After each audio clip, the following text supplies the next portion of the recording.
We interrupt your regularly scheduled programming to bring you some breaking news. There's been reports all over the area of something crazy going on, something big. People's homes, their minds even, are being taken over by something called, what is it they're calling it? They're calling it Bad Movie Debate. Have you ever, started it while we're just having a conversation? Have you listened to podcasts like that before, where they just, jump into a conversation and then they start the episode? My favorite one, comes in and it'll be, they'll be talking for, 2 or 3 minutes, and one of them will be like, are we recording? And okay, let's start the show. Yeah. And they're like, oh, and he's like, oh, well, okay, well, I guess that's just gonna be there anyway, and shit like that, which is pretty funny. But yeah. Did you start it? Oh, we don't know. I mean, it's recording. It's been recording for a few minutes. But perfect. Anyway, hey everybody, hey nerds, we're back with Bad Movie Debate.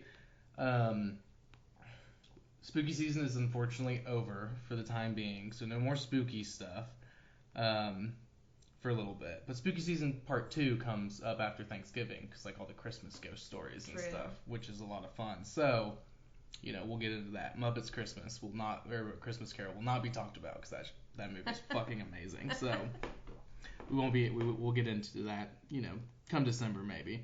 But today I have a very special guest. I'm so excited. Sam, why don't you say hey? Hey. I'm Sam. Yeah.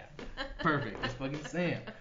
Alright, so today we're going to do an animated movie, and we'll talk about what animated movie here in a second. But first, I would like Sam to give me her top 5 animated movies, just so we can see what's up. Yeah, well, I can say I've watched my fair share of animated movies as a former nanny back in my high school days. This is why I wanted to do animated movies with you. I was like, I know Sam's. I watched, and I know you love Scooby-Doo too. I watched a lot of Scooby-Doo.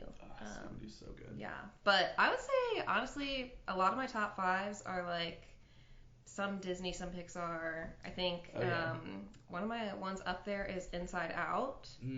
I just love when they get you psychologically, Yeah, that movie hits hard. Yeah. What's the elephant? Oh. I couldn't handle that. Bing Bong. Bing Bong. Could not handle that. Oh, yeah, I definitely cried during that scene. I was a mess for sure. Yeah, inner childhood traumas unlocked for sure. yeah, absolutely. A second, or I guess I'll go I don't really have it tiered, but my last one is definitely my number one, so I'll just say my last one last. But Big Hero 6 was a big one for me. Oh, yeah? I loved the character Baymax. I liked how they used technology. I liked this. I don't know. I just love that. Yeah, I haven't seen that nerdy one. stuff. Oh, I've heard a lot of good things about it, but it just hasn't made its way to me just yet. As a fellow nerd, you would really like it because it's just about science and being really smart and. Well. I like science. I don't know about the being very smart thing. I don't know about all that. But hey, you're underestimating yourself. Oh well, thank you. A recent one that came out that I really liked was Onward. It's a Disney movie about 2 brothers that go on and they're trolls or something. Yeah. Their dad passes away at a young age, and they're wizard. There's wizardry. Yeah, he's they find out that his dad was a wizard. And they had some sort of stone where they go back. And he's like, oh shit, I could be a wizard too. And he's like, they could bring their dad back for 24 hours. They only bring back his legs, right? Yeah, because they fucked up I haven't seen this, but I've seen the trailer. Yeah. And that another one that just eluded me. I was like, oh, I need to see that, and I never did. They mess up the spell somehow, and they only get his legs. But it's a whole adventure about finding another stone, and it was really cute and wholesome, and I like the adventure of this. I don't know. Hell yeah. But yeah, Cloudy with a Chance of Meatballs. Oh, yeah. I loved that one. Oh, my God. Yeah, that shit's so good. Yeah, back with the science. I just love, science, and I love wizardry, and I love, all the goofy stuff. That's a good tease for what we're getting into. Yeah, but back, going, to Fairy Tale Land, Shrek 2 is probably, my number one animated movie for me. I could watch it over and over again. They have so many funny There's so many good bits. Yeah. And it's just, it's just crazy to me how, because, Shrek 1 obviously is, timeless, but, Shrek 2 is arguably better, which is weird, especially for an animated movie to have a better sequel. Yeah. That's very hard to do. Yeah, It hits everything that you need. Yeah, they play all of the different characters so funny. They add humor to each fairy tale character, which takes so much effort. Yeah, they're all like really, really fleshed out. Yeah. Like, they're like full on. You're like, oh, it's the fucking gingerbread man, but there's like a whole like backstory you don't even learn about, but you just like see it come out as you go through and stuff. It's fucking sweet. But yeah, interesting how lore and storytelling has turned into something like Shrek 2. Yeah. Love that. Yeah, right. Yeah. It's fucking awesome. Yeah. But yeah, Chicken Little is about.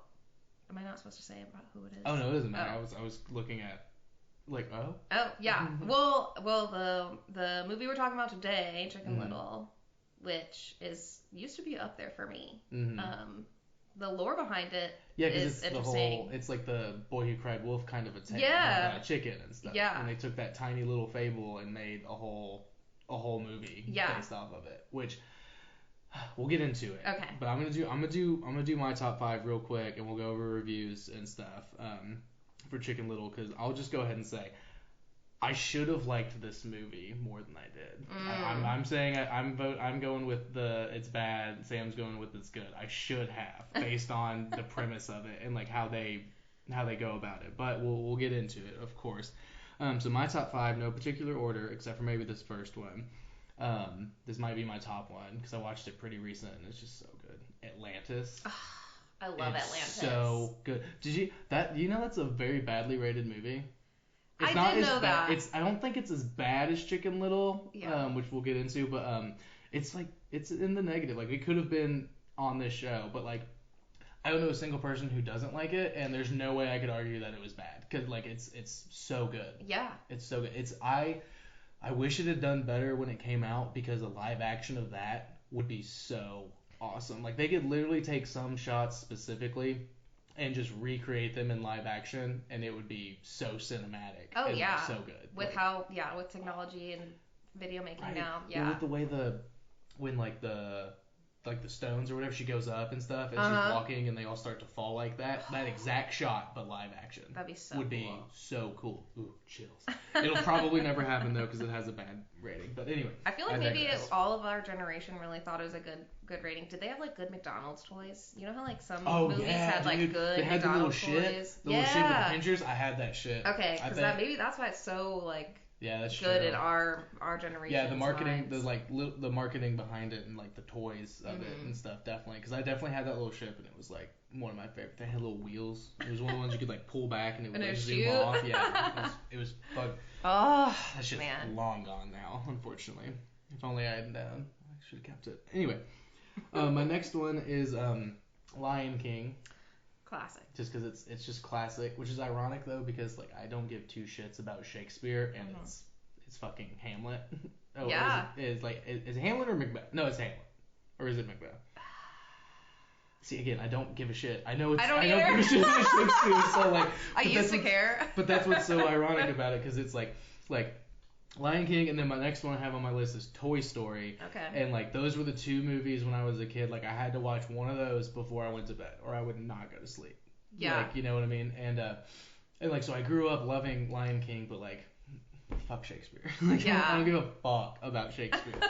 But like, so that's just weird. But yeah, so Toy Story. Love Toy Story. It's just so good. The first one is the best on that one. They didn't do the Shrek thing with that one, but it's just so classic. The "You Got a Friend in Me" song, just like, it just hits everything. And then The Incredibles. So good. The Incredibles. It's so good. It's just so good.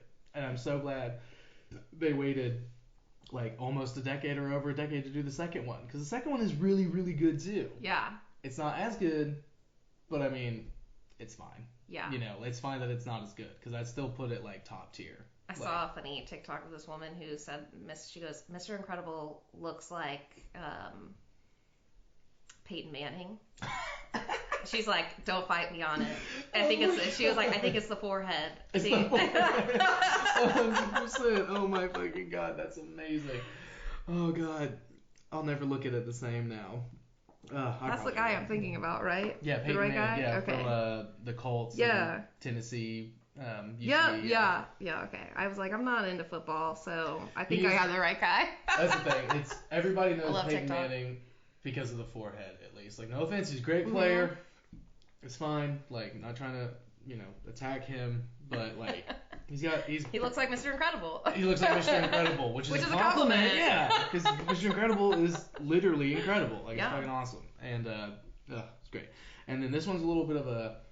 Okay, my last one's a little bit different, but like, I think everybody will understand. Spider-Man Into the Spider-Verse. Honestly, really slaps. So fucking good. I like that movie a lot. A non-Disney Pixar movie that won Best Animated, like, come on. Yeah. And it's fucking Spider-Man, dude. Like, oh my god, it's so good. Got Nicolas Cage to do an animated movie. I didn't even realize that he was in that. Yeah, he's fucking the noir one, so he's the one that's saying all the like cryptic weird things, and they're like, all right, buddy, like. Calm down. That's fucking Nicolas Cage. I would have loved to be in the room where all the Spider-Mans are talking to each other, God, like the actors. Right? Oh my god, yeah. When they were all going.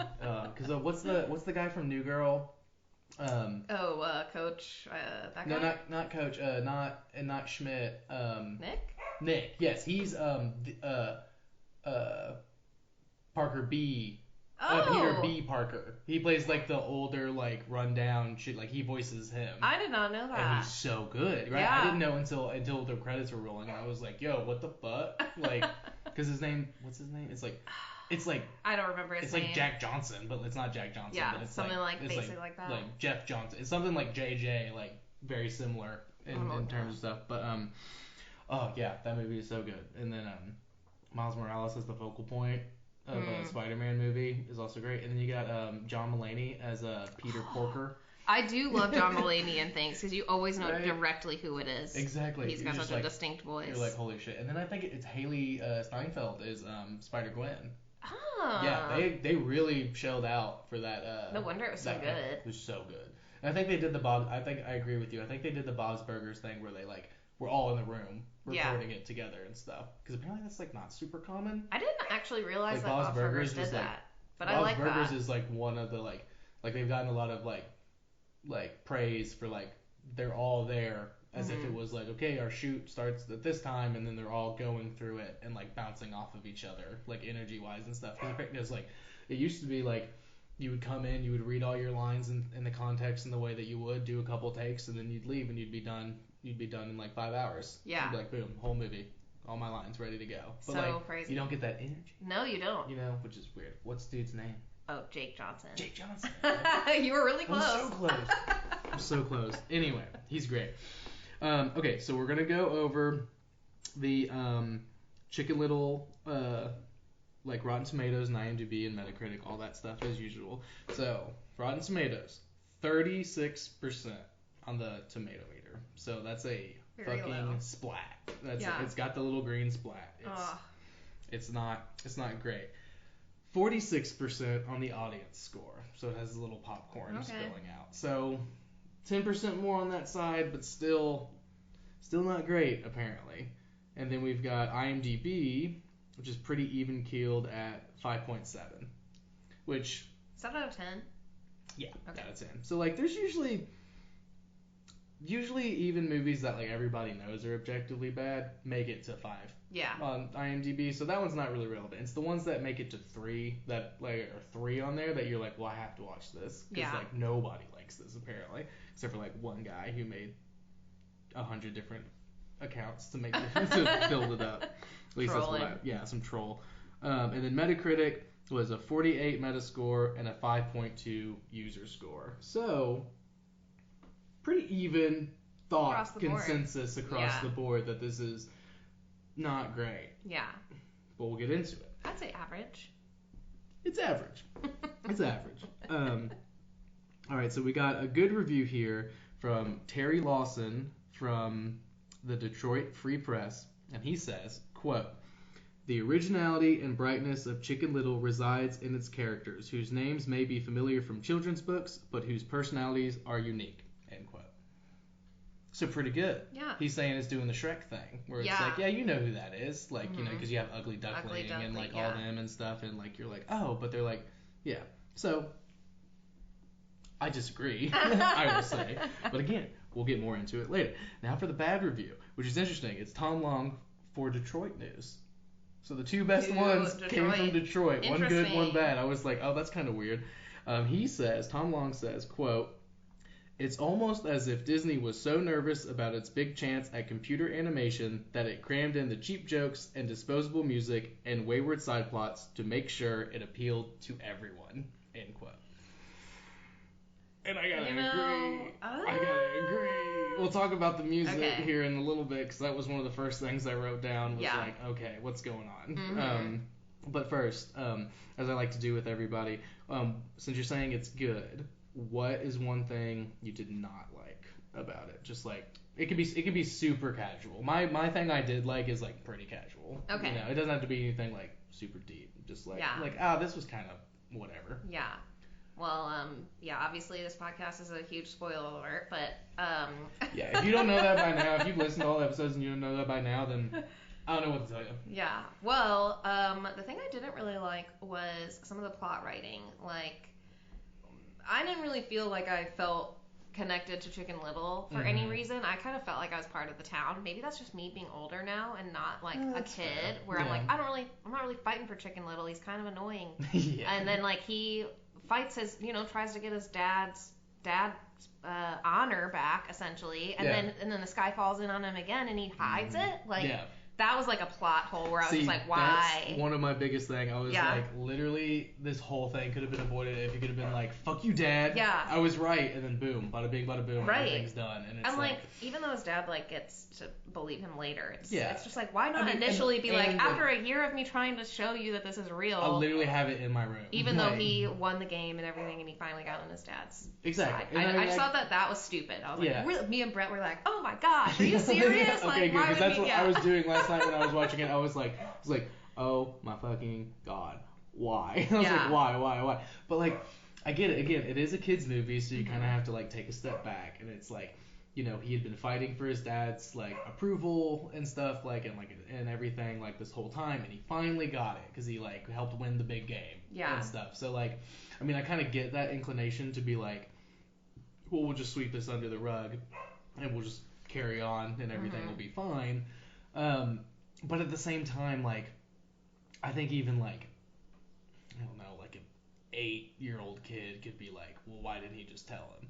Yeah. You know what I mean? Like, so it's like, it gave me, as soon as that happened, it kind of gave me the opinion of, like, okay, this is a movie to put on in the background. Yeah. For your kid to be like, ooh, like, cartoons, like, which is, like, I mean, again, it's a cartoon. A little more tailored towards, like, kids who aren't really cognizant of what's going on in the story. But at the same time, they try to do it with all the music and all the, like, they make all these, like, pop culture references and stuff, like Tom Long said, like, and stuff. So they're like, well, we want the parents not to, like, want to jump off of a building because it's so dumb. Yeah. But we're going to make it so dumb that it doesn't make sense. Like, they missed the mark on it a little bit, I would say. I'd say that's the thing I didn't like too much, is, like, just the not super fluid. Yeah, how we even got there and stuff. Yeah. My thing is, like, pretty casual. I really liked that they took this little fable and made it a fucking sci-fi thriller. I do like. I was like the concept of this movie. This is why I was saying, like, I should like this movie more. Like, I should like this movie more. This is right up my alley. You took like I obviously love storytelling. I've talked about how much I like sci-fi. Like they took an old fable and then made it into this modern, like, sci-fi thing, and, like, that's so cool. Yeah. But, like, it doesn't make any sense. I think if they brought the aliens in sooner, I would have been attached a little bit quicker. It's literally, like, halfway through. Yeah. Because I paused it to be like, well, where are we? And then it's like, okay, there's 40 minutes left. And it's been about 45. Yeah. So, like, here we are. So, because by then, I'm not interested anymore. Yeah. And so it's like, okay, here we are. And, like, I find myself, like, playing with my cat and, like, watching it, and like I'm over it at that point. Can you hear her barking? I can, but I don't know if it can. Sorry for the interruption. Oh, you're good. My dog loves to bark until she gets back inside. So yeah, it's fine. We love Coda, but she is a very present dog. Oh yes. We could say. Yes. Which is and funny. not quiet. No. But yeah, so, like, sci-fi angle. Yes. I love that. Me too. You know what I mean? And that's so much of my notes is, like, why I like certain things is, like, Exactly. It's like, oh, like this is a cool sci-fi thing, and like the sci-fi references, you're like, oh, sick, like hell yeah, like I love sci-fi. But like by the time it gets into the sci-fi, it's like, what's even going on? And I thought I would like it more because Chicken Little hits his head, you know what I mean? Mm-hmm. I'm working through a concussion right now, so I was like, cool, I'll be able to relate. I'll be able to relate more.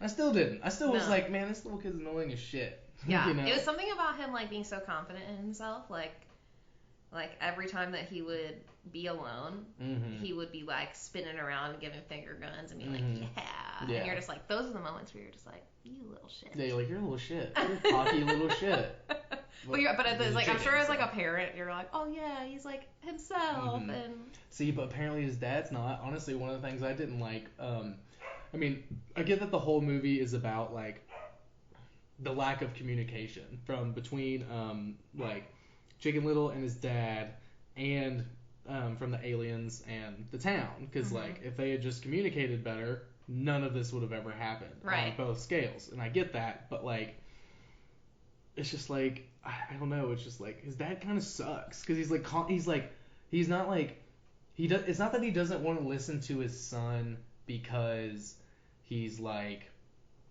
I don't know, he just doesn't want to hear it, and he's like a bad dad in that way. I think it's even worse because he doesn't want to hear it because he's embarrassed of his son. Yeah. And like that's like fucking awful. You know what I mean? Yeah. And it's like, man, like I get again that that's kind of the whole point, and like the mom passed away, like apparently, like they don't really say, but like she's not there anymore, and like she was better at all this stuff, and blah blah blah blah blah. And, they reconnect and everything's fine, but like. I don't know, the first like 45 minutes is just his dad being like embarrassed by him. Like even at the game, until he wins the game, he's like sitting there like hiding as they're all like booing Chicken Little and stuff, and it's just like, man, this sucks. It's sad, and like not in the way that I can like get behind. Because I mean, there's lots of Disney. I mean, we talked about it like Inside Out. Like there's lots of stuff that's sad in Disney, but like it works and it plays better. Like it just didn't play for me in that regard. So that was kind of. That was kind of why we're all in therapy now. Yeah, right. Yeah, exactly. Thanks, Chicken Little. Yeah, right. Oh my gosh. But okay, so I do want to talk about the music as Tom Long put it, the disposable music. So in that first 45 minutes, there are like no less than 5 like soundtrack montages. There are a lot. There are a lot. Like, that's something that I did mention. I said there were a few songs that had good creative placement, I think. Yeah. No, there was. But yeah, I think overall, like, especially the beginning was where it was, like, hard. And that's when you kind of need to, like, chunk all those good music slots in. Yeah. I don't know. I would say, like, towards the end, they had some better, like, music. Yeah, they had some better placement. Well, but then also they had, like, Runt singing it. And stuff. Yeah, and, like, it was incorporated in, and it was like more fun and like that's such a good point. Like that. Having that the was character cool. sing it. Like because Runt, like that's his whole character is like he his mom says like don't make me take your Streisand collection, and he's like you leave Barbara out of this. Like that shit was great. Like that was hilarious, and it's like that it goes to his character. Yeah. You know what I mean? And like. But like the Bare Naked Lady song at the beginning. Yeah. When he's like trying to get to school and stuff. Perfect. Yeah, like we're seeing the world. We're seeing his like where he is, like how unlucky he is and stuff. But then you have the one where his dad like they come home and everything after the thing in the gym, the dodgeball thing and stuff, and like all that went wonky and stuff. And like there's like a sad song and he's looking up at the sky and stuff, and then like he says something and then the song ends and stuff. And then cut to the next day, another montage with a different feel about him getting on the baseball team in the best baseball season until we get to the last it's game of the season. It's like they didn't want to have the dialogue between the two scenes, which is what is necessary. You can't just have montage after montage. It just seemed like it was like... You gotta pay attention. They were just like, how do we get from here to there? Well, we'll just throw another song in and another montage of like visual gag. Yeah. And like we'll call and like it'll be fine. Because again, it's for kids. But then also we're gonna shoehorn all this pop culture reference and stuff. So it's like, do you want it to be smarter or dumber? Like you can like there are like I mean, honestly, Scooby-Doo movies, like, except for, like, the four, like, the four perfect ones from our childhood. Like, Yeah. you know, besides those, like, a lot of those movies are, like, pretty on the surface, and there's not a lot going on. Yeah. And they're amazing, because they don't try to be anything more than that. You know what I mean? And then you have animated movies like The Incredibles, which are deep, and have, like, a lot of different things going on, but are also enjoyable for children. Yeah. Like, at the same time. And they just didn't hit that mix No. with me. And, like, the music, I think, really shows, like, the writers were like, well, what do we do? It has to be, like, Disney's, like, it's gotta be at least an hour, 45 minutes. Like, it has to be this long. And they're like, okay. Like, I guess we'll just do this and instead like, of, like, writing more. How much do we spend on music rights for these montages to make them interesting for people to want to, like, be catchy and listen and...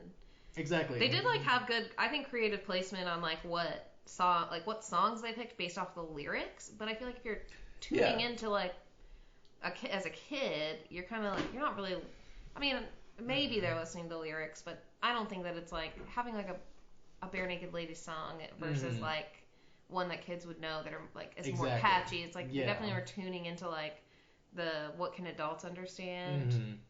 Exactly. Yeah, they use the music to explain, like, what's going on what in his the dialogue is not doing because of monotony, but a kid's not gonna listen to that. No and way. A parent's gonna be like, okay, we'll just, like, have them say that. Like, you know what I mean? In my opinion, at least, it's like, again, there's a time and a place to let a song, like, help tell a story for you. Like, and that's the whole point of a soundtrack and stuff. But this, like, it just, like, put it in. We got to keep going. We got to barrel through until the aliens get here.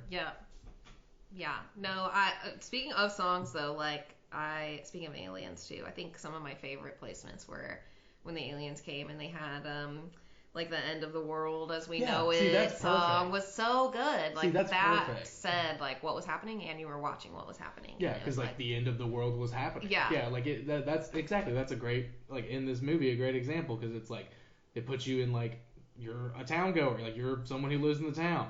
Fucking end of the world is happening. Yeah. But it's a kids movie, so it's, it's gonna be a light soundtrack, and and fun and stuff, because, like, it's a Disney movie and they'll probably all be fine, but, like, it is the end of the world as we know it. Like, everything is now different. And aliens they finally, are real. like, and they finally believed it too, because, like, all the aliens were running through the town. Yeah, and they're like, they're coming like, down. It's the end of the world, and everybody's like, yeah, it's the end of the world. Fuck yeah, it is. We gotta get out of here. Like, yeah. Exactly. Like, that's a great one. But the like 4 before that at the beginning is like, give me exposition. This is the exposition time. Yes. Flesh out your characters a little bit more. I agree. You know what I mean? Like Runt is a big pig who's kind of goofy and odd. Okay. Yeah. Ugly Duckling. She is smart and sassy. Okay. Yeah. Fish. What is it? Yeah. Fish He's is there. And he's there for like Charlie Chaplin type humor and stuff like that, which is great, but like how do we they don't like explain like how they're friends or anything. I guess it's like school, but like also they didn't explain Chicken Little having a crush on Ugly Ducky. He like, just does it. He just was like, by the way, I have a huge crush on you and I think you're super attractive, and kisses her, and I'm just like, what just happened? Just out of nowhere, there's none of that. And again, no build up. It's a kids movie, but like, kids are smart. Yeah. Kids are fucking smart. Like, they can pick up on this shit. Yeah. Like, and so, like, that's a little frustrating, because it's like, well, if we didn't, have this song in here, we could have, like, some talking. And it doesn't take that long, like, to, like, address that. Literally, like, one thing where Chicken Little and Ron are having a little conversation about Ugly Duckling. Yeah. You know what I mean? Like, shortly after, the teacher, like, screams when he turns around and sees her face. You know what I mean? Like the next scene, like, he just says something real quick. Boom, done, taken care of. Easy, like, they did it, and easy enough for a kid to catch. They can cut back. They can cut back on those montages in the exposition. Yeah. Exactly. Which is interesting, but it is what it is. Let's see. Okay, one thing. Speaking of the fucking what's it called? The shoehorning pop culture in. When Kirby, the little alien, which the aliens are very cute. But when Fish is like trying to translate for him in the backyard, when they first realize that the baby's still there right before shit hits the fan, and they're like, Chicken Little's like, something, something, something, something, and then Ugly Ducklin's like, something, something, something, something, and then Runt's like, look, Darth Vader is Luke's father. Yeah. I was pissed. I was pissed. I was like, okay, there are children watching this movie who may not have seen Star Wars yet. Yeah. And they're just that's a spoil. They're just gonna spoil the greatest plot twist of all time, arguably the greatest plot twist of all time. Like, the movie's been out for so long now that as a spoil. I mean, but like think about it. Like, I don't know. Like, if you had kids, when would you show them the the original trilogy of Star probably Wars? not until they're older. But when would you show them Chicken Little? Probably when they're younger.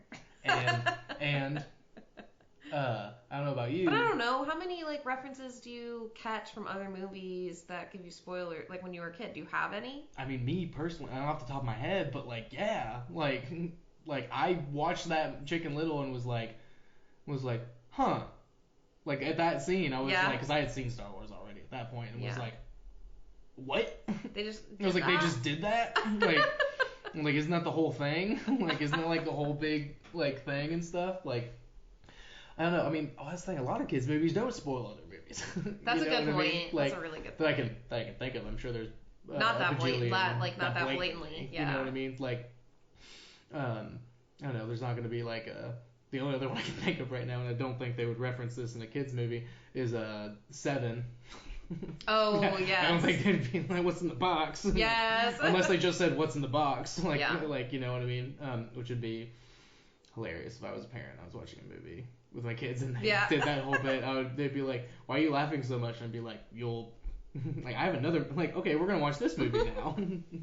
Like, don't worry. You'll love movie it. Marathon. Yeah, movie marathon. You'll love it. But yeah, I was very off-put by that. Yeah. I was just like, it's like, I get it. They're trying to, like, appeal to the parents and stuff, but, like, I don't know. You know, it was just like a weird one. Yeah. A weird pop culture reference. And, like, again, there were so many other ones. Like, Runt was there for a lot of that. Like, I think that was a lot of his point. Because, you know, he loves he loves Babs. Mm-hmm. He loves Babs. And then he loves, he makes I think he makes a War of the World reference at some point in there, and because it's basically War of the Worlds is what's happening and stuff, and then he says something when they're at the baseball field.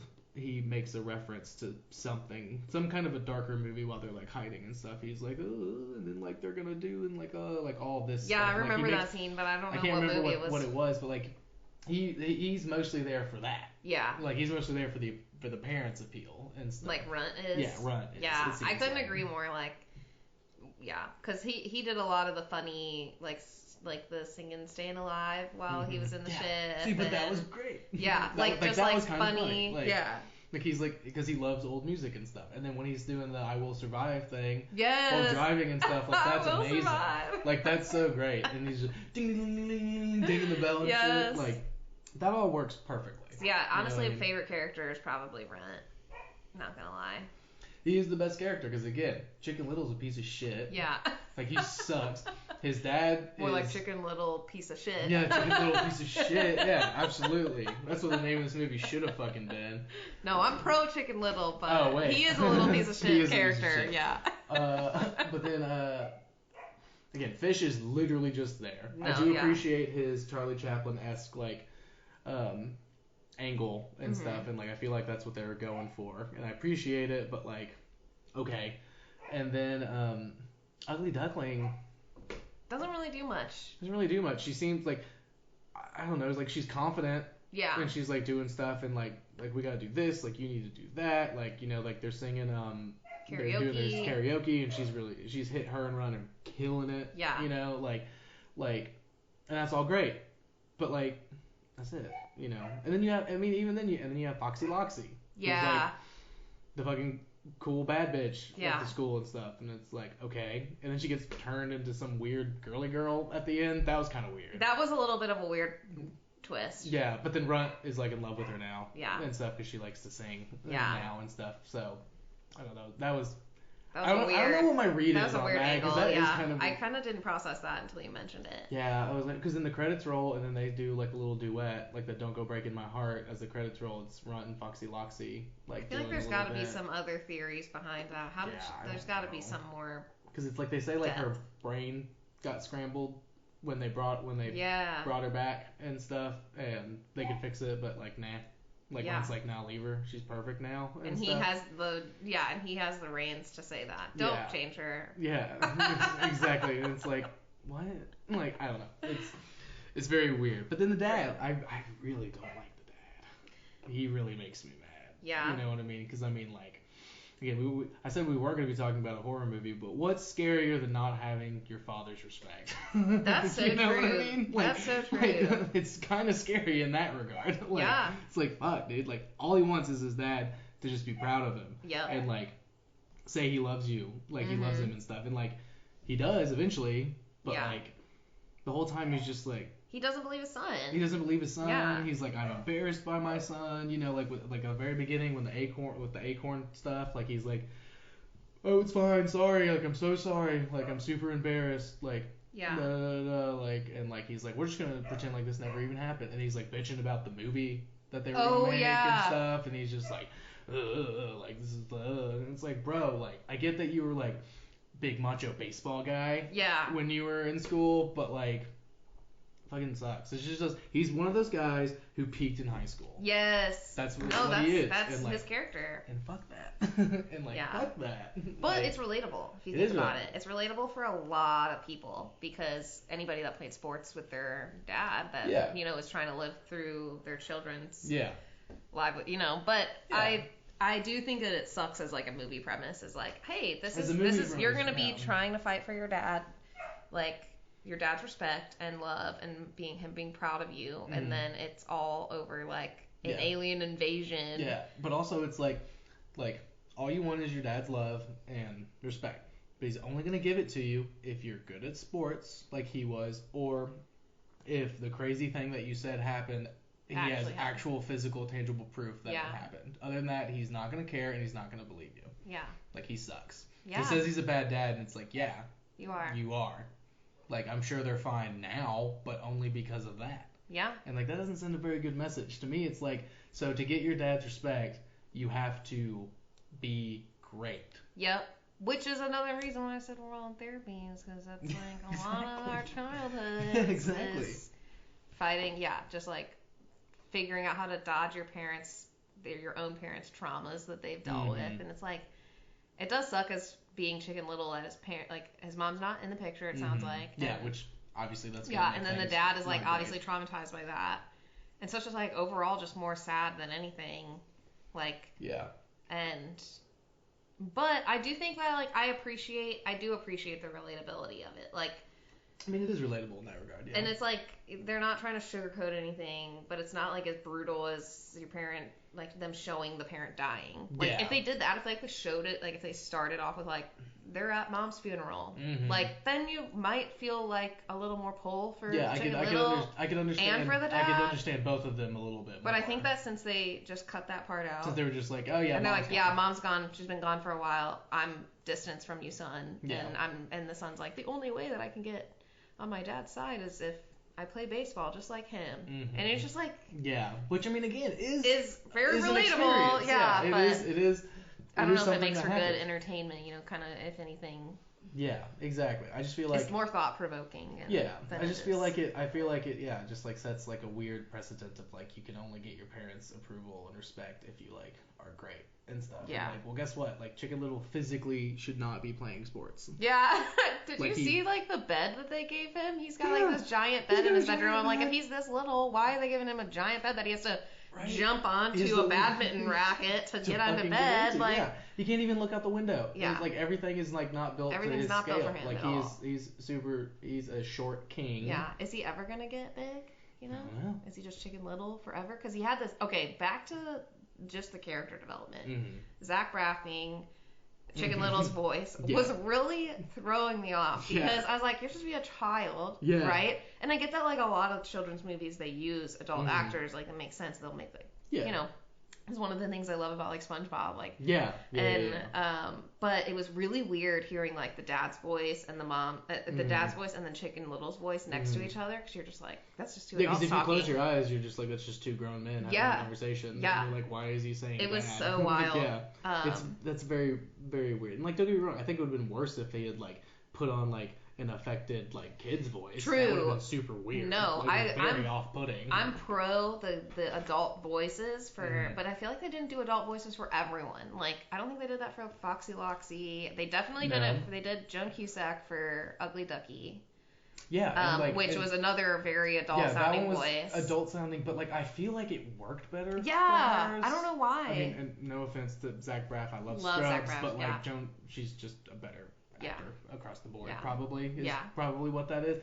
But then Runt, like that's he didn't sound like a child at all. He didn't sound like a child, but he put on some kind of a voice. Yes, it's Zahn. I can't remember what his name is off the top of my head, but let me go find him.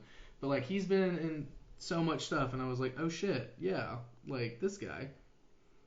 Yeah, Steve Zahn. He is in that movie Sahara.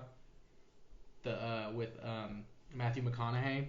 Oh yeah. Like he's like the quirky side guy and stuff. Like I would have never known that. Yeah. You know what I mean? Like I recognize the name, but like he's in a bunch of stuff. He's in some of the new Planet of the Apes stuff. He's in. Oh yeah, he's also in White Lotus. Oh, I haven't seen that yet. I need to though. I've heard very good things. Yeah. But yeah, he's in Daddy Daycare. He's in a bunch. Yeah, Daddy Daycare is a big one. I love that one. Yeah. Oh, Stuart Little. That's another little one that we should watch. But that one's better. That one's better, I will say. He's in Friends apparently. Anyway, point is, he's been in a lot of stuff, and I would have never known it was him if I didn't see his name. No. You know what I mean? So like he did something. Yeah. You know what I mean? And like it worked, but yeah, it's still like a pretty deep voice and like an adult. I don't know. The voice. It is tricky with voice acting. You know, with the Mario movie coming out. Oh my gosh, yeah, you're right. You got everybody all in flames about Chris Pratt. Chris Pratt being not Mario. Sounding like Mario at all. Well, I think is what it is like my biggest issue with that, I'll go ahead and say is, so Chris Pratt's going to be Chris Pratt no matter what. True. He's just going to be a more toned down version of Andy from Parks and Rec because he was just playing himself, just exaggerated. Yeah. You know, like that's pretty much all of them were.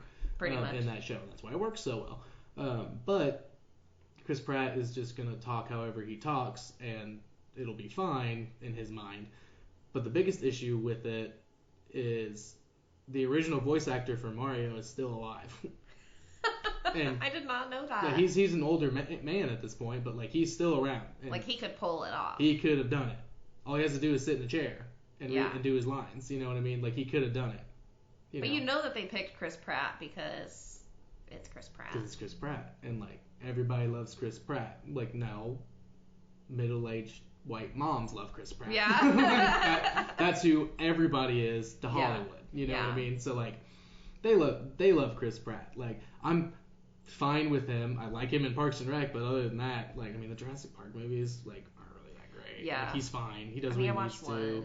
Bryce Dallas Howard is amazing in them though. She's great. But like he's not so much. But like again, it's just one of those weird things, and it's just like, yeah, everybody's up in arms about it, and I'm like, yeah, me too. Like, that movie's gonna be amazing, though. It looks really good. But it's just, it is funny that, like, we all know what Mario sounds like. We all know that he's, like, this little Italian, like, woo-hoo-hoo, you know, like. Exactly. I kind of sound like Tigger for a second, but, you know, I'm a Mario. Yeah, exactly. I'm not a good Mario, obviously. I won't be hired for the role, but I think, you know, we all know what he sounds like. They should have picked someone to portray it at least a little bit more like. Yeah. Kind of like how, like, I was a little upset about, we're going off on a tangent, but Lightyear, how they they didn't pick the original voice actor. Yeah, they didn't do, it's Tim Allen. Tim Allen, yeah. Tim Allen totally could have done that. He could have done that, yeah. We got Chris Evans. Yeah. To do it, which I think was good. I think he actually did sound relatively good for. Also, like, love Chris Evans. Yeah. So like, love Chris Evans and everything he does. So I'm not as upset about that one. But yeah, Tim Allen could have done that. Mm-hmm. Like totally could have done that, and it would have been fine. Granted, it's kind of a different thing because it's like he's actually Buzz Lightyear. Like he's actually doing what the toy thought he was doing. Yeah. And stuff. So it might need a different actor. Since I like Chris Evans, I'll say what we're seeing is not the toy. Tim Allen's character has the memories of Chris Evans' Buzz Lightyear because that's the toy and stuff. But that's what actual Buzz Lightyear's voice would be Chris Evans. Okay. That like he's technically the original, even though we're just now. But we're just hearing. We're just now seeing interpretation. It. Yeah. Okay. I can see that. That does make me feel better. Again, about but that's just because you could argue it all day the other way too. But that's just because I like Chris Evans, and I won't do that for Chris Pratt because I don't like Chris Pratt. I did not know about this. This might be an argument for another time. I like him. I like him in Parks and Rec, but like other than that, I'm just like. Oh look, it's Andy and he's ripped now. Yeah. He's good in Guardians of the Galaxy. Yeah. I will say that. He's good in those movies and in that role. But like besides being Andy and being Star-Lord, everything else he does is kind of flat in my opinion. But we digress. Except for when it's FBI agent Andy, right? Oh yeah, Burt Macklin. Yeah, Burt Macklin is also good. That's his best role. Is Burt Macklin FBI. It's Burt Macklin and Andy together. Was exactly. Too good. It's amazing. But back to your original point, yeah, Zach Braff's voice was kind of odd. Yeah. Like, and I don't think, again, if he had like done a little kid's voice, it would have been extremely weird. Yeah. Good. I will say that like at least Zach Braff like. He made Chicken Little sound like a little bit wimpy-ish, you know, like which is kind of what the role needed. Not that Zach Braff always sounds wimpy, but I think that he made him sound like extra pitiful, which played well with the role of Chicken Little because he was a little bit pitiful but a little bit confident, you know, like where you're like. He's embarrassed, but behind closed doors, he's like confident and happy. And, he's doing the whole "We Are the Champions" thing. Or "I am the champion," as he was saying and stuff. And it's like, cool, but like, I get it. You're super confident, and now you have a reason to be super confident and be like, "Oh, I'm the shit," and stuff like that. But all that other stuff before, like, what are you doing? You're just like, like, what are you doing? Like, or it's just like, I don't know, like, come on, bro, be this confident all the time. Exactly, yeah. Tell everybody to fuck off. Exactly. You know what I mean? That's what they should say in the kids' movie. Well, you know what, everybody? I'm right and you're wrong, and everybody can fuck off. Yeah, exactly.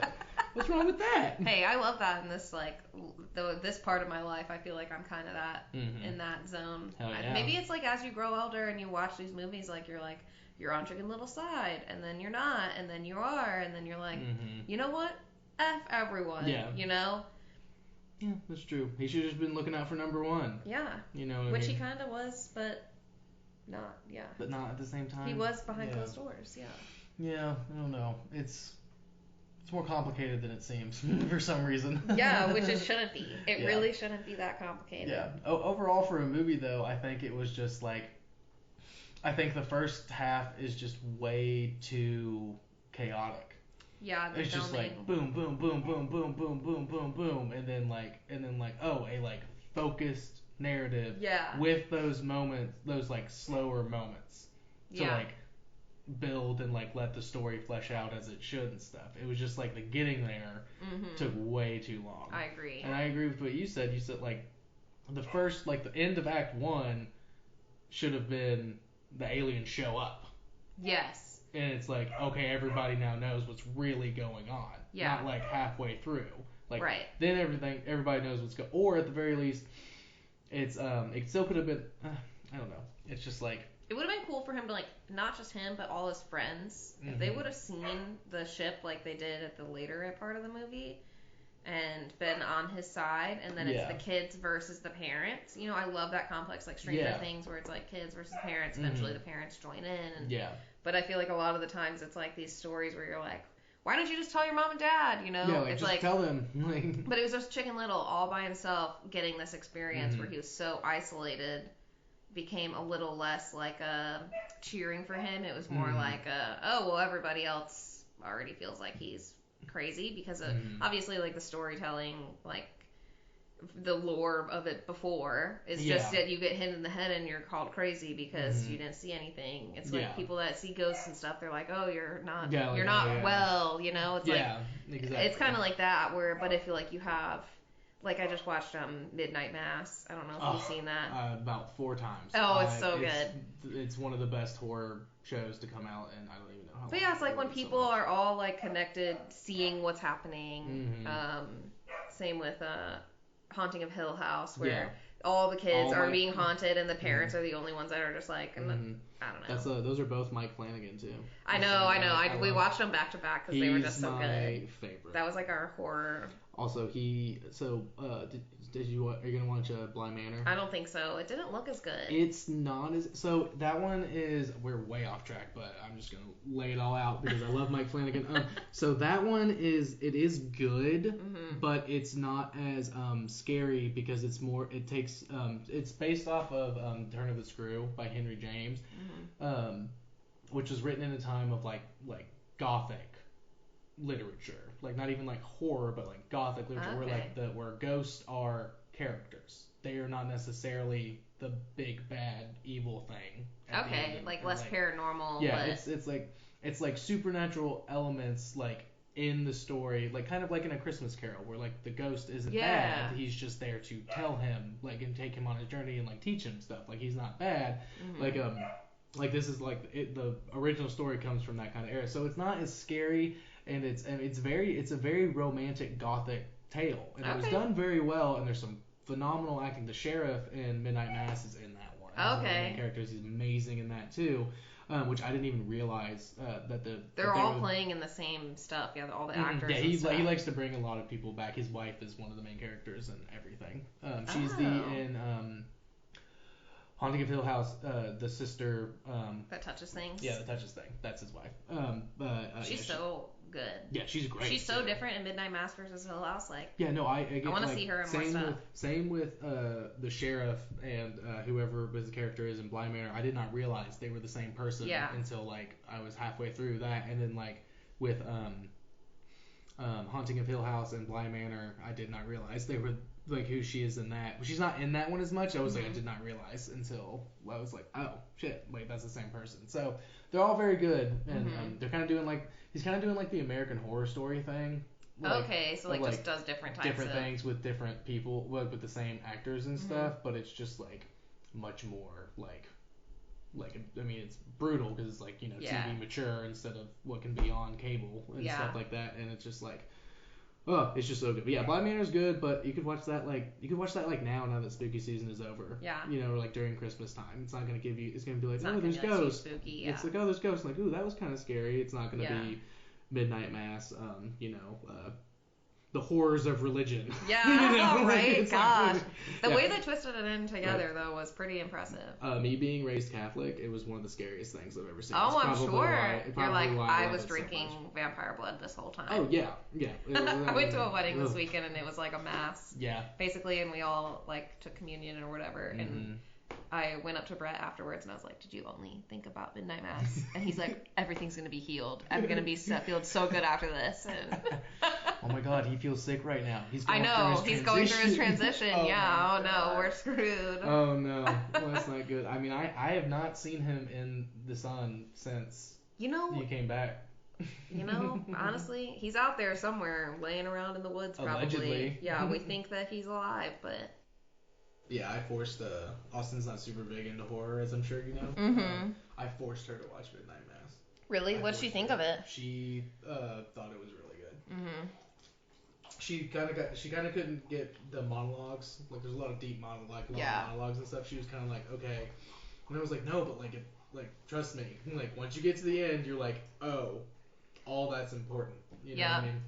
And she was like, yeah, but it was kind of boring. And I was like, well, yeah. Well, because originally that was going to be a book. Oh. He wanted it to be a book. So have you ever seen the movie Hush? No.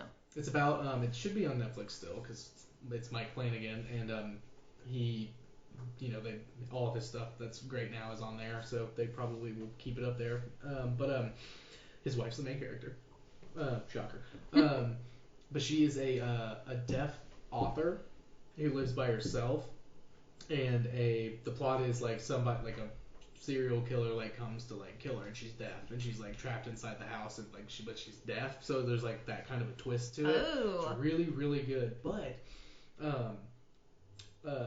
what's her name for Midnight Mass? Bev. Oh, yeah. is in it, and she's her neighbor. And she brings her newest book over, Midnight Mass, and she said, and she like is signing to her. She's like, I loved the characters. I loved Riley. I loved Aaron. So they like mention it. Yeah, like he mentioned because as if it's like a book because he wanted it to be a book. He had been and that movie is like probably 10 years old at this point, or like closer to 10 than not at this point. So like he's been like that's his masterpiece because he's been writing that story and had that story in his brain for like better part. That's why it was so good. So good. Because I think that was better than Hill House. Yeah, Hill House is great. I thought Hill House had a really good build up, but Midnight Mass was definitely like what got me hooked. Oh, it's so good. Anyway, you should watch Hush though. Yeah, for sure. It's good. I need to watch that. That'll be on my list now. What points do you have left? Because I think I pretty much kind of hit most of my stuff. Well, when you mentioned like cinematography, like what shots did I think were like beautiful or dumb or unnecessary? I really liked the start scene where the town was kind of in chaos when Chicken Little first came and was like, the world's ending. And pretty high. One of my favorite scenes is like where they kept clipping back to it where I think it was like the bears. It was a bear, mama bear taking her cubs out of the stroller, and they were just bunnies. Like, oh, it was the bunnies. Bunnies. But that's like it's like it's like an adult joke, cause like bunnies have lots of kids and stuff, so she's like shooting them out. There's like 30 of them, which is great. Again, there's a lot of really good visual gags in it. Yeah. But yeah, I really loved that. My other points, I think. My last point would probably be that I love the end scene, how they all go to the movie theater and watch the movie that was like, oh yeah, that tells a true story. And it was like, this macho chicken. Ace, voiced by Adam West, the original Batman. Which is incredible. It was so funny. It's so funny. And they had all the characters were like hot and and fucking Runt, and he's like, you ready to do this? And he's like, ain't no mountain high enough. Yeah. Ain't no valley low. And it kicks off. That shit's great. And everybody's just like freaking out. Yes. And I think there's something that one of my favorite bits in it actually is when is from that scene where he's like saying something. He's like, where Runt earlier was like, just leave me here, like with some water, bag of chips if you have any, and like they say that in the movie. Oh, I love that. I didn't catch that. And Runt is like mouthing it, and he leans over to Fish and is like, this movie is incredibly accurate. And like as it's like panning over to Ugly Duckling and Chicken Little. Yes. And I'm like, that's just hilarious. Like that's just so funny. Yeah. Where they clearly make it like so dramatized that like even Runt's like, but this part's real. Yeah, but this part's so accurate. This is so accurate. Yeah, and there was some good humor in it. Like when they're in the class and he's like, okay, translate these words into like mutton or whatever it is, like lamb. Oh yeah, so they're like bah, car, bah, cup, bah. Like that shit was hilarious. That was good. There was some really, really good humorous moments in there, and stuff. So I think they did do a good job of like balancing the adult humor versus the kids humor, because like there is really good kids humor in there too, and like plenty of adult humor at the same time. I think where it gets a little lost in the weeds for me is the constant pop culture references and stuff. It's like, okay, like, did you want to make this for adults or did you want to make it for children? Like, because like a good kids movie is one that like can appeal to adults because there's like a few moments like that, or like the story is very well done and like you can get behind it and like you can get invested in it because like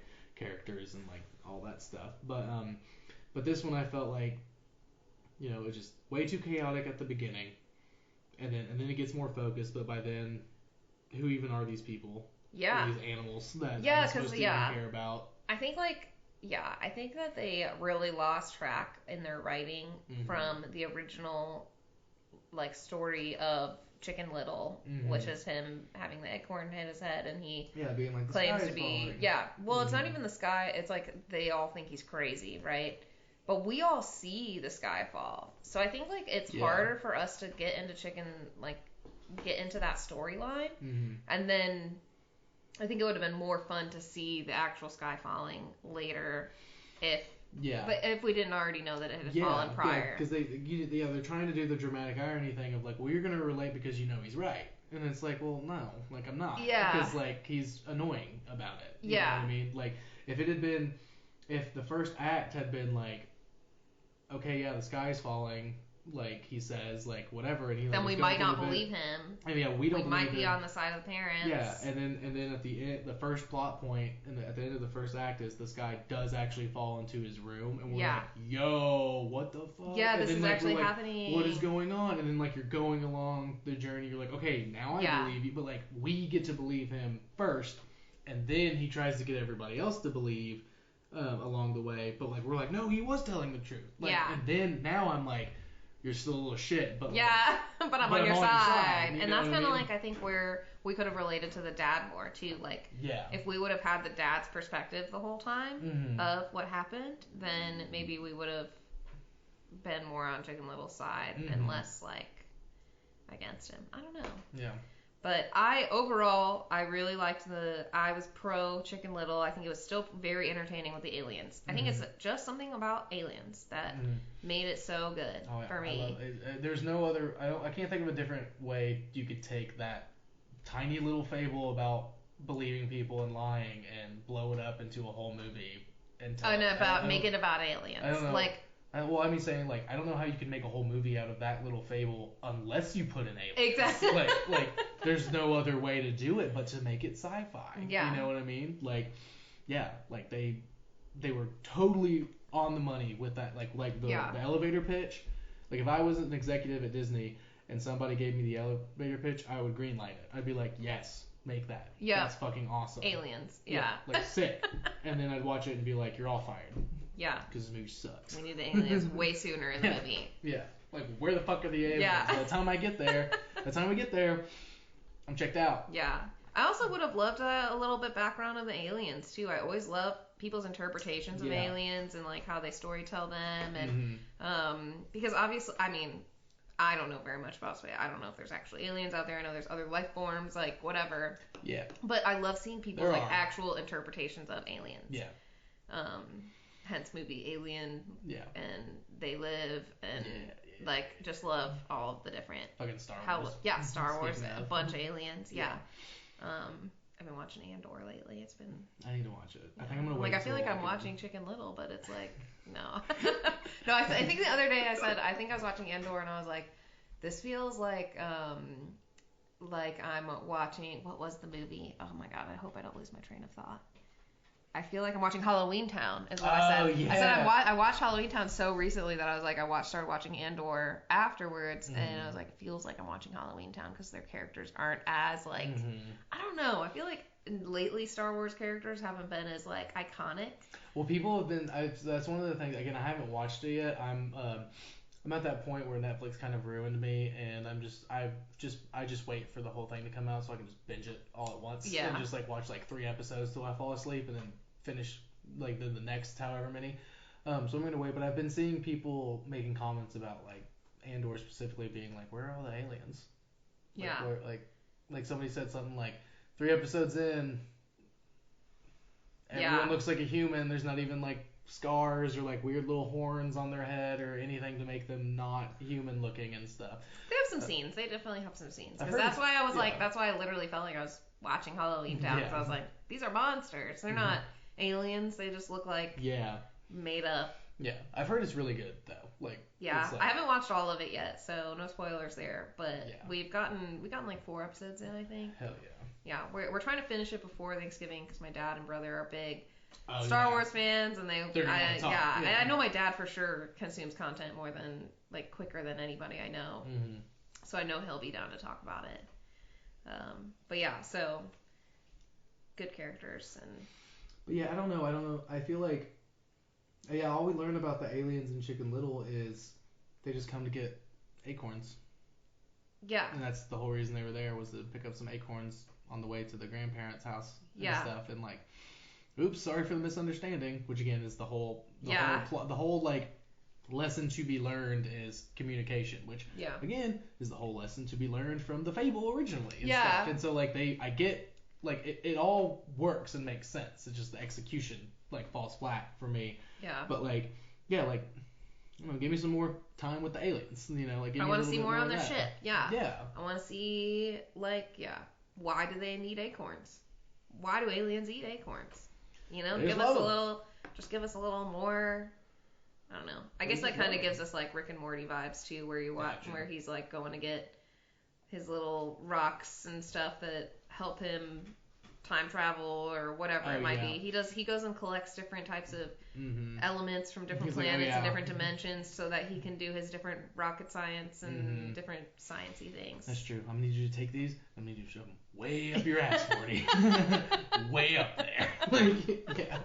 I don't know if Chicken Little was getting. No, they wouldn't. Yeah, no. That's Chicken Little's definitely PG. That's probably how it would work, though. I mean, I get it, Yeah. But it is what it is. The aliens and Chicken Little are like, all right, guys, shove all these acorns up your ass as far, and nobody can know that we're here. Yeah, they're contraband, like where we're from. So, but they're so good. Like, that'd be. Honestly, if it was a Rick and Morty episode of Chicken Little, if like they did Chicken Little but Rick and Morty ratings, it would probably be like Chicken Little would be dead. Like he would make the ship kill Chicken Little, or or convince through telepathy to the other beings on the earth to kill Chicken Little. Yeah.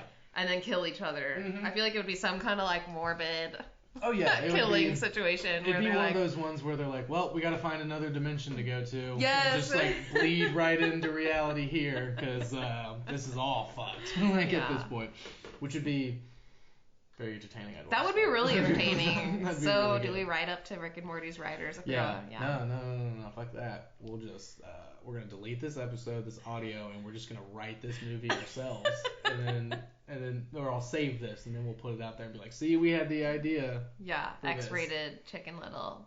Chicken Little. What would Chicken Little's porn name be? Probably like this is. Probably like cock big. Am I, like, right? Like it would have to be. Massive cock, Massive cock. Like, no, cock's got to be first because it's chicken, so it's got to be cock huge. Cock huge. Something like that. That would be the name of the movie at the end of Chicken Little that they showed. That would be that'd be the name. The porn parody that actually happens. I mean, hey, I'll say it. The ugly duckling girl in it, whoosh, that teased hair and shit. Like, oh my god, she just was like beautiful. It's ridiculous. It's so ridiculous. Just like, okay. And she's just like, honestly, she's like low-key like moaning as she talks to him. I don't understand. She's like, oh, A's. And like, and it's like, okay. Feels very like Austin Powers, Like, yeah, exactly. I mean, they honestly might have been tapping into that. Maybe. Because they love Austin Powers, Yeah. I mean, who knows? It's true. Gotta get your mojo. That's fair. I need to watch Austin Powers. It's been so long. Are you gonna think of Chicken Little now when you watch it? Maybe. See how it incorporates him. I mean, Chicken Little did lose his mojo. That's true. He did. If mojo is his father's respect. Yeah. You know what I mean? Yeah. I feel like that's a pretty accurate interpretation. So let's just do let's just do a whole podcast about what movies Chicken Little could be better as. Yeah. Austin Powers, Rick and Morty. I'm still saying I don't like Chicken Little, but now I'm saying it's because I've seen this movie before. It's Austin Powers, the one where he has to get his mojo back. It's the same story. There's sci-fi elements in Austin Powers, Yeah. It's thrilling. There's humor for everybody, There's boob guns. You never boob know. guns, which are great. Yeah. That's always dangerous but fun. But yeah, so I think I don't know. I'm pretty thoroughly convinced that this is a bad movie. I still feel like I'm pro Chicken Little. Like I think it was pretty. Like at least for the last half. I think for the last half, I enjoy it every time.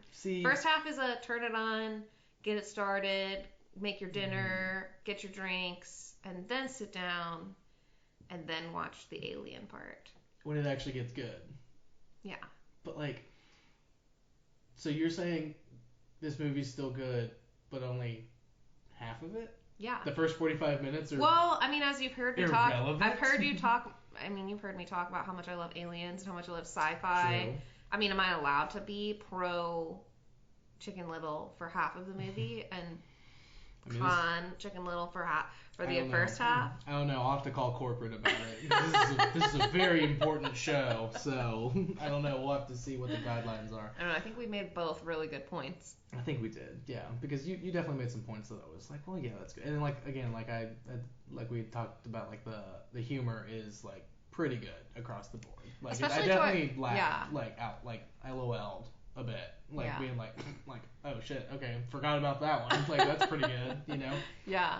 The ending for sure was my favorite. Like I love when they end a movie that is supposed to be wholesome, but they end it funny.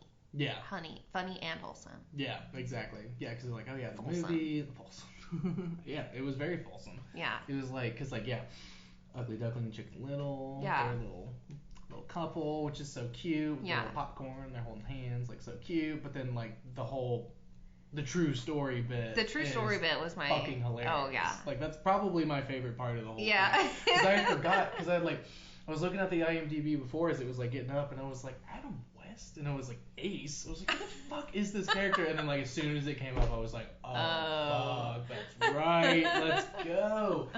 All right. Well, I think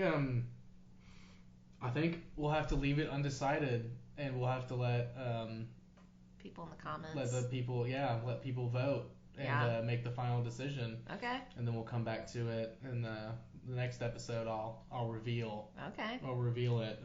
Everybody go out there and be pro Chicken Little. No. For me. But just half of it. Just the alien part. But like. And maybe the karaoke scene. The wannabe stuff. Yeah. Oh yeah, that was. It's pretty good. Yeah, she turns it off and runs, just still hitting it. She's like, run, shut up. And he's like, oh, sorry. That was me. I was run growing up. Hell yeah. I feel that. But yeah, I don't know. I think we'll just have to let the people decide. This is technically a democracy, I guess. I guess. Yeah. But you're more pro Sam. No. Pro Sam. Pro Sam. No. Pro Sam. No. It's a bad movie because you don't even like half of it. It doesn't matter. We've talked about it. You don't even like half of the movie. I still like winning, okay? I mean, yeah, that's fair. Everybody likes winning, but just like Chicken Little. That's true. I am the champion. I will sing that. I will sing that for you for your next podcast if you want it. All right, yeah. So if the people love it, I will, at the very beginning of the next episode, before it comes in, I'll have a 30-second clip of Sam singing I Am the Champion. Perfect. That'll be perfect. So, but also, don't vote for it just because of that, because it's not a good movie. Go with your gut. You know it's not. People out there. All 10 listeners. I've got more than that. I got more than that. But anyway, well, that's the end of it. I guess we'll just keep a lookout for that Insta about that so you can vote. This is the most important vote in recent history. It is. In every... Get out there and vote, people. Across the board. In every type of voting situation right now in this country, this is the most important thing you need to remember to go vote for. You're going to need to go show your ID to Spotify and Instagram. Mm-hmm. Get your I voted sticker. Make sure you have your address proper on your ID and stuff, because they'll tell you to fuck off at that point. Yeah, Jacob will. Jacob will just tell you to fuck I'll off. tell you will. Yeah. I'm the GOP of this. I'm the GOP of this podcast. Fuck off. You can't vote because I don't want your vote because I know you're not gonna vote for me. Okay, fine. Anyway, everybody go vote.